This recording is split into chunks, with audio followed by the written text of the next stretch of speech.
टाला नहीं जाता, कांच के खिलौनों को उछाला नहीं जाता, कांच के खिलौनों को उछाला नहीं जाता। मेहनत करने से हो जाती हैं हर मुश्किलें आसान, मेहनत करने से हो जाती हैं हर मुश्किलें आसान, क्योंकि हर काम तकदीर पर टाला नहीं जाता, हर काम तकदीर पर टाला नहीं जाता। बेटा, कोरोना जैसी वैश्विक महामारी ने जब हमारे भारत देश में कदम रखा तो मजबूरन हमारे देश के माननीय प्रधानमंत्री श्री नरेंद्र मोदी जी को लॉकडाउन का फैसला लेना पड़ा। लेकिन बेटा, हमें मुश्किलों का सामना, जैसे where there is a will there is a way, हमें कोई ना कोई रास्ता तो निकालना था। इसी कड़ी में हमने ऑनलाइन क्लासेस शुरू करी। तो कल मैंने एडवर्टीजमेंट का आपको सिचुएशन वैकेंट का टॉपिक क्लियर किया और बच्चों को अच्छे से क्लियर भी हो गया, मेरे पास उनकी फीडबैक भी आई। आज उसी कड़ी में बेटा मैं तुम्हें सिखाने जा रही हूँ सिचुएशन वांटेड। तो इसके जो इंपॉर्टेंट की पॉइंट्स है बेटा, बस तुम्हें ये ध्यान में रखने हैं, बाकी वैसे ही बनाना है। सबसे पहले वेल क्वालिफाइड एंड एक्सपीरियंस्ड, यानी कि अगर सिचुएशन वांटेड का कोई भी टॉपिक आता है तुम्हें ये लाइन तो लिखनी ही लिखनी है, वेल क्वालिफाइड, या वेल की जगह हाईली वर्ड भी कर सकते हैं, एंड एक्सपीरियंस्ड। अब कोई भी नौकरी तुम्हें लेनी है तो तुम्हें अनुभव तो होना चाहिए ना बेटा, क्योंकि अगर चाहे हम गार्डनर की जॉब भी लेते हैं, अप्लाई करते हैं, या पियोन की भी करते हैं, तो वहां भी एक्सपीरियंस मांगते हैं। तो अगर ये लिख देंगे थोड़ा इफेक्टिव रहता है। उसके बाद पोस्ट का नाम, जिस पोस्ट के लिए तुम काम करना चाहते हो, यहाँ टीचर भी हो सकता है, म्यूजिक टीचर हो सकता है, लेक्चरर हो सकता है, मैकेनिक हो सकता है, कोई भी। उसके बाद तुम्हें सीक्स, यानी कि वो नौकरी ढूंढ रहा है, क्योंकि सिचुएशन वांटेड मतलब तुम्हें जॉब चाहिए। एक पार्ट टाइम भी लिख सकते हो और एक फुल टाइम भी, यानी कुछ लोग क्या होते हैं कि अभी जैसे 2 महीने फ्री हैं, स्टूडेंट्स हैं, कॉलेजेस के अंदर फ्री हो गए, तो वो जॉब चाहते हैं तो वो पार्ट टाइम लिख सकते हैं। और जैसे आजकल वो फोन पे काम करते हैं ना लड़के लड़कियां, पार्ट टाइम जॉब करते हैं वो। और ये फुल टाइम भी लिख सकते हैं, यानी कि जिनको परमानेंट जॉब चाहिए, तो इन दोनों में से एक ही वर्ड लिखना है। उसके बाद आता है एक्सपेक्टेड सैलरी। अब एक्सपेक्टेड सैलरी मतलब तुम्हें कम से कम 10-20 हजार रुपए की सैलरी लेनी चाहिए, क्योंकि इसके बिना तुम्हारा काम ही नहीं चलता, फिर तो तुम लिखो। लेकिन मेरे ख्याल से नेगोशिएबल वर्ड सही रहता है, क्योंकि नेगोशिएबल में ये है कि तुम्हें मिलके बात करनी पड़ेगी कि तुम्हें कितने वहां काम करना है और तुम्हें वहां कितनी सैलरी मिलने वाली है। तो दोनों में से कोई भी वर्ड लिख दो चलेगा। इंटरेस्टेड कंपनी में कॉन्टेक्ट, अगर तुम कंपनी में जॉब करना चाहते हो तो कंपनी लिख दो, या कोई पार्टी है, या इवन अगर तुम टीचर हो, जैसे मान लो लेक्चरर वाला कोई क्वेश्चन आया हुआ है या म्यूजिक टीचर वाला आया हुआ है, तो इंटरेस्टेड स्टूडेंट में कॉन्टेक्ट, है ना, इंटरेस्टेड कैंडिडेट में कॉन्टेक्ट, कुछ भी, मतलब यहाँ जो क्वेश्चन में पूछा गया वो तुम्हें लिखना है। और लास्ट में हर नोटिस के अंदर भी ये बात कहती हूँ, और यही एडवर्टीजमेंट के अंदर भी क्लासिफाइड में रहता है कि फॉर फर्दर डिटेल, फॉर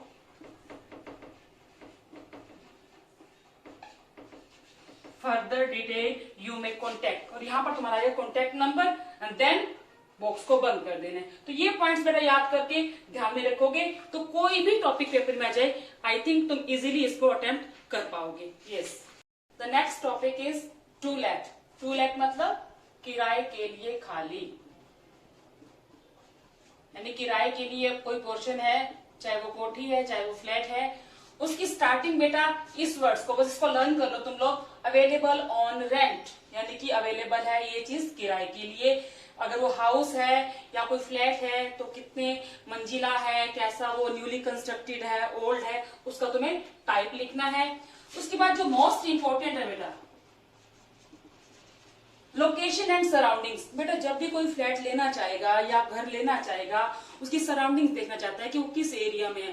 मान लो बेटा शहर से बाहर हो, फैमिली छोटी हो, तो थोड़ा पसंद नहीं करते कि वहां जरूरतें पूरी नहीं होती। तो ये चीजें मतलब तुम्हें सराउंडिंग के बारे में कि किस पोजीशन के अंदर वो फ्लैट है, किस पोजीशन में तुम्हारा घर है, थोड़ा बेटा वैसे तो जो रियलिटी वही लिखना होता है, लेकिन पेपर के पॉइंट ऑफ व्यू तुम्हें थोड़ा उसको बढ़ा चढ़ाकर, जैसे सेंट्रली लोकेटेड कि बिल्कुल सेंटर के अंदर है, फेसिंग पार्क। फेसिंग पार्क का मतलब है कि बिल्कुल सामने पार्क। और आजकल वैसे लोग बड़े इंटरेस्टेड रहते हैं ऐसे घरों को हायर करने के लिए, सॉरी रेंट पे लेने के लिए, जिनके घर के सामने पार्क रहता है, क्योंकि चाहे वो बच्चे हों वो पार्क में खेल सकते हैं, बुजुर्ग हैं वो योगा कर सकते हैं, तो ऐसे घरों को प्रेफरेंस दी जाती है।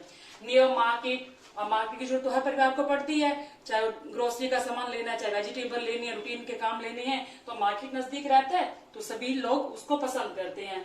स्कूल भी नजदीक हो, हॉस्पिटल, बैंक, बाजार, bus stand, metro station, railway station, कुछ भी ऐड कर सकते हो। बट बेटा इतना होता तो बहुत कम है कि सब कुछ नजदीक में मिल जाए, बट तुम्हें जो सुटेबल लगे तुम उसको लिख सकते हो, यानी कि ऐसा लिखने से क्या होता है, थोड़ा इंप्रेसिव हो जाता है।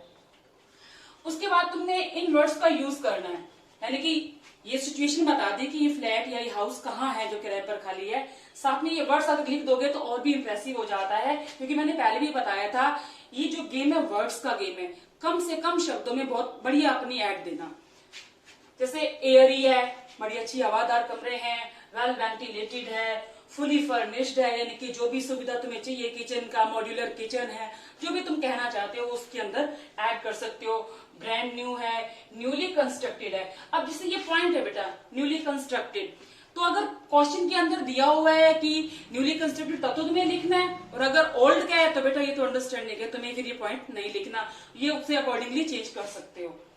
उसके बाद तुम लिखोगे एक्सपेक्टेड रेंट या अमाउंट, इसको नेगोशिएबल वर्ड भी यूज कर सकते हैं कि किराया मान लो तुम 20,000 या 30,000 लेना चाहते हो, पार्टी इतना नहीं देना चाहती है अगली पार्टी, तो ये बातें जो होती है वो मिलके तय होती हैं। तो ये दोनों वर्ड यूज कर सकते हैं, या तो बता सकते हो कि मुझे 30,000 चाहिए, और या नेगोशिएबल भी लिख सकते हो।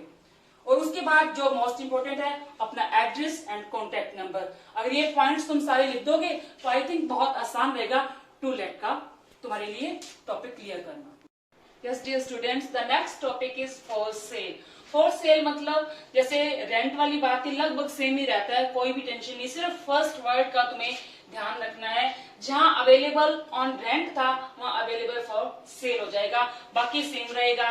टाइप ऑफ हाउसेस, कैसा हाउस है, वो फ्लैट है या कोठीनुमा है या कोई छोटा घर है, जैसा भी, कितने रूम है, साइज क्या है, कितने स्क्वायर फीट का है या कितने गज का प्लॉट है जिस पर ये कंस्ट्रक्टेड किया हुआ है, न्यूली है, ओल्ड है, यानी कि सेल के अंदर सारी बातें, कितने कमरे हैं उसके अंदर, और लोकेशन एंड सराउंडिंग्स। इसको मैंने डिटेल में बेटा नहीं लिखा, ये सारी बातें वही आएंगी जो मैंने तुम्हें उसके अंदर करवाई है। कौन से टॉपिक में? टू लेट वाले में।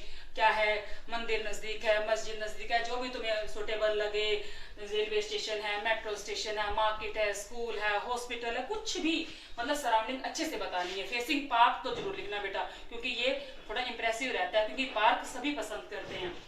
एक्सपेक्टेड प्राइस, अब तुम उसका कितना पैसा लेना चाहते हो, घर तुम्हारा कितने साइज का है, मान लो तुम 20 लाख लेना चाहते हो लेकिन वो 20 लाख नहीं देना चाहता, तो इसीलिए मैं कह रही हूँ कि नेगोशिएबल जो वर्ड है वो सही रहता है। क्योंकि नेगोशिएबल से क्या होता है कि मान लो तुम 20 लाख देना चाहते हो, सॉरी लेना चाहते हो, और वो 15 लाख कह रहा है, तो मिलके क्या होता है 17-18 में बात बन जाती है, तो ये होता है नेगोशिएबल। उसके बाद लास्ट में वही contact address and phone number. मान लो कोई इंटरेस्टेड पार्टी है तुम्हारे एड्रेस पे, अगर एड्रेस पे नहीं भी आएगी तो पहले फोन करके पूछेगी कि ये और क्या फैसिलिटी है या कैसे बात बनती है, सारी बातें। फोन नंबर जो है वो मस्ट है, और फोन नंबर वही बात है, पूरा डिजिट तुम्हें नहीं लिखना है, तुम्हें उसमें आधे डिजिट लिखने हैं, और आधों को चाहे जीरो लगाओ चाहे क्रॉस लगाओ, ये तुम्हारे ऊपर है। अगर ये पॉइंट्स तुम्हें ध्यान में रखने हैं, वैसे तो याद रहेंगे क्योंकि ये टू लेट में भी वही पॉइंट्स आए हैं, तो इसको करके इजिली तुम लोग क्वेश्चन को पुट अप कर पाओगे। The next category is lost and found. अब लॉस्ट एंड फाउंड बेटा तुमने नोटिस में भी किया है, लगभग वैसा ही रहता है, थोड़ा इसमें और भी संक्षिप्त कर देते हैं, इसको भी समराइज कर देते हैं। अब लॉस्ट, कोई भी चीज तुम्हारी खो गई है, उसके बारे में आर्टिकल नाम बताना पड़ेगा, उसकी कैसी क्वालिटी थी और कहाँ गिराई, ये सारी बातें इसके अंदर आएगी। तो तुम्हें इसको कैसे शुरू करना है, लॉस्ट या फाउंड, यानी चीज अगर तुम्हारी गुम हुई है तो लॉस्ट वर्ड लिखना है, और अगर चीज मिली है तो फाउंड वर्ड लिखना है। लेकिन लॉस्ट को जैसे तुम उसमें लिखते हैं बेटा नोटिस के अंदर, लॉस्ट लॉस्ट हाईलाइट करके ऐसे भी लिख सकते हैं, तो ये भी सही रहता है।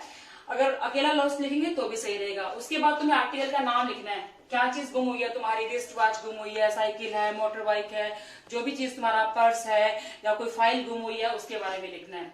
फिर मान लो कोई चीज बाइक है, कौन से कलर की थी या किस ब्रांड की थी, अगर कोई और चीज है, साइज वगैरह या ब्रांड नेम किस कंपनी की थी, ये चीजें तुम उसका अकॉर्डिंगली तुम उसका नाम भी चेंज कर सकते हो।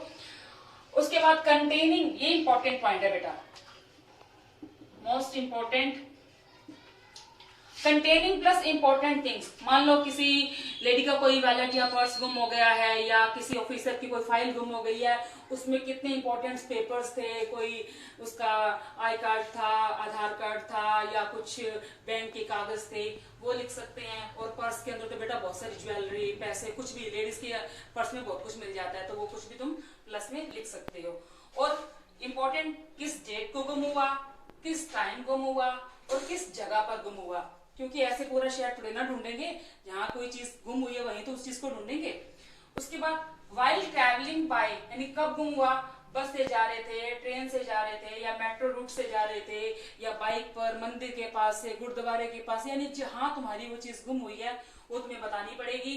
एंड लास्ट बेटा, अगर प्राइज मिलेगा तो बेटा थोड़ा ढूंढने में कोई हेल्प करता है। अगर ये लाइन नहीं लिखेंगे, गलत तो नहीं है, बट ये लिखने से थोड़ा सा कॉन्शियस हो जाते हैं। Finder will be suitably divided, यानी कि जो कोई चीज मिलेगी उसको उसके अकॉर्डिंगली, मान लो घड़ी गुम हुई है उसके अकॉर्डिंग उसका अमाउंट दिया जाएगा। किसी की कोई गाड़ी मान लो चुराई गई है तो गाड़ी ढूंढ के देगा तो उसको कुछ ज्यादा इनाम दिया जाएगा।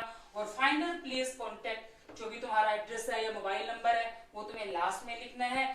तो बेटा ये सिंपल से पॉइंट है, लॉस्ट के अंदर भी ये रहता है और फाउंड के अंदर भी ये रहता है। तो ये इस पॉइंट्स को नोट कीजिए, और फिर भी कोई दिक्कत होगी तो कमेंट बॉक्स में तुम क्वेश्चन पूछ सकते हो और व्हाट्सएप नंबर भी क्वेश्चन पूछ सकते हो।